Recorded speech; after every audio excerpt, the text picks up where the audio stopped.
Mom का शेर। सालों पहले की बात है, जब राजा एक दूसरे को पैगाम के साथ ही कुछ पहेलियां भी भेजा करते थे।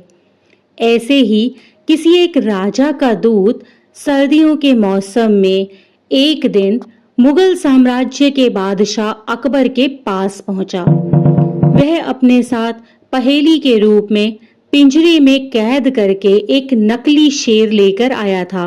राजा ने पहेली के साथ एक पैगाम भी भेजा था। पैगाम में लिखा था कि क्या मुगल राज्य में कोई ऐसा बुद्धिमान है जो पिंजरे और शेर को बिना छुए शेर को पिंजरे से बाहर निकाल सके। अब मुगल सम्राट अकबर सोच में पड़ गए कि आखिर शेर और पिंजरे को हाथ लगाए बिना भला शेर को बाहर कैसे निकाला जा सकता है। पिंजरे के साथ भेजे गए पैगाम में यह भी साफ लिखा था कि पिंजरे से शेर को बाहर निकालने के लिए एक व्यक्ति को एक ही बार मौका दिया जाएगा। अकबर बादशाह काफी परेशान हो गए। उन्हें लगा कि यह तो बहुत मुश्किल काम है। अगर शेर को पिंजरे से बाहर नहीं निकाल पाए तो मुगल राज्य की बहुत बदनामी होगी। यह सब सोचते सोचते उन्होंने दरबार में मौजूद सभी की तरफ देखते हुए पूछा, है कोई तुम में से जो इस पहेली को सुलझा सके। लेकिन हर कोई इसी सोच में डूबा था कि आखिर यह कैसे संभव होगा। अकबर के पूछने पर जब किसी ने भी कोई जवाब नहीं दिया तो उन्हें अपने वजीर बीरबल की याद आने लगी, जो सभा में उस समय मौजूद नहीं थे। उन्होंने तुरंत दरबान को भेजकर बीरबल को दरबार में उपस्थित होने का आदेश दिया। लेकिन अफसोस, बीरबल उस समय राज्य के ही किसी काम से बाहर गए हुए थे। रात भर अकबर इसी सोच में डूबे रहे कि आखिर पहेली को कैसे सुलझाया जाएगा। दूसरे दिन फिर दरबार लगा, लेकिन बीरबल की कुर्सी खाली देखकर अकबर उदास हो गए। बादशाह ने एक बार फिर दरबारियों से पूछा, क्या किसी के पास भी इस शेर को पिंजरे से बाहर निकालने की कोई तरकीब नहीं है। इतने में एक दरबान अकबर के सामने आया और उसने शेर को पिंजरे से निकालने की कोशिश की, लेकिन वो नाकामयाब रहा। दूसरे दरबान ने पहेली को सुलझाने के लिए एक जादूगर को बुलवाया, लेकिन वो भी विफल रहा। कोशिश करते करते शाम होने को आई।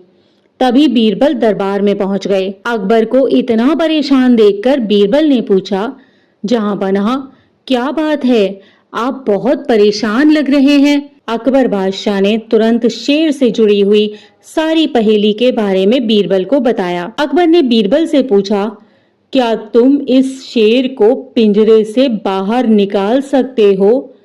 बीरबल ने कहा, हाँ, मैं कोशिश कर सकता हूँ। अकबर बहुत खुश हो गए, क्योंकि मुगल साम्राज्य में बीरबल के जैसा बुद्धिमान और चतुर कोई दूसरा नहीं था, और अकबर बादशाह को भी बीरबल की चतुराई पर पूरा भरोसा था। शेर को पिंजरे से बाहर निकालने के लिए बीरबल ने अकबर से कहा कि उन्हें 2 सुलगती हुई लोहे की छड़ और सरिये की आवश्यकता है। शहंशाह ने तुरंत उसकी व्यवस्था करने को कहा। जैसे ही बीरबल को लोहे की छड़ें मिल गईं, तो उन्होंने पिंजरे को बिना छुए छड़ को अंदर पहुंचाकर उसे नकली शेर पर रख दिया। शेर लोहे की गर्म छड़ को लगते ही पिघलने लग गया, क्योंकि वो शेर मोम का था। देखते ही देखते पूरा शेर मोम के रूप में पिंजरे से बाहर निकलकर इकट्ठा हो गया। बीरबल की इस अक्लमंदी पर अकबर बहुत खुश हो गए। उन्होंने बीरबल से पूछा, अरे आखिर तुम्हें कैसे पता चला कि यह पिंजरे के अंदर शेर मोम का है। बीरबल ने बड़ी ही नम्रता से जवाब दिया, हुजूर, बस शेर को गौर से देखने की जरूरत थी। मैंने जब पहेली के बारे में जानने के बाद उसे गौर से देखा तो लगा कि यह मोम का शेर हो सकता है, और साथ ही राजा ने यह भी बताया था कि शेर को कैसे बाहर निकालना है, तो मैंने उसे पिघलाकर बाहर निकाल दिया। इधर दरबार में बीरबल की जय जयकार होने लगी, और उधर पहेली लेकर अकबर के दरबार पहुंचा राजदूत अपने राज्य में वापस लौट आया। और बीरबल के इस कारनामे के बारे में राजा को बताया।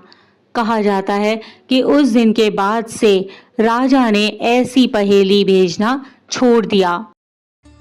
इसी प्रकार की अन्य व्रत एवं पौराणिक कथा कहानियों के लिए हमारे चैनल को सब्सक्राइब और शेयर करें ताकि आप भी दूसरों तक इन्हें पहुंचाकर धर्म लाभ प्राप्त कर सकें।